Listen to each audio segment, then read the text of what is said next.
Ibinenta ni Esau ang kanyang karapatan bilang panganay. Nang lumaki na ang dalawang sanggol, naging maliksing mga ngaso si Esau at palagi lang siya sa bukid, habang si Jacob naman ay tahimik na tao at palaging nasa loob ng mga tolda. Mas nagustuhan ni Isaac si Esau dahil mahilig siyang kumain ng mga ipinangaso ni Esau, pero si Jacob naman ay mas nagustuhan ni Rebekah.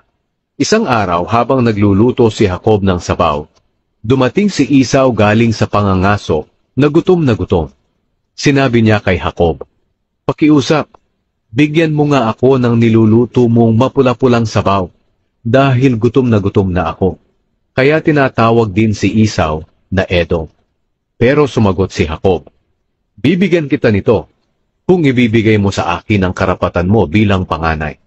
Sinabi ni Esau, "Sige, ano bang gagawin ko sa karapatan na iyan, kung mamamatay din lang ako sa gutom?" Sumagot si Jacob, "Kung ganoon, sumumpa ka muna sa akin." Kaya sumumpa si Esau na mapupunta kay Jacob ang karapatan niya bilang panganay. Binigyan agad siya ni Jacob ng tinapay at sabaw. Pagkatapos niyang kumain at uminom, umalis siya agad. Dahil sa ginawang iyon ni Esau, binaliwala niya ang karapatan niya bilang panganay.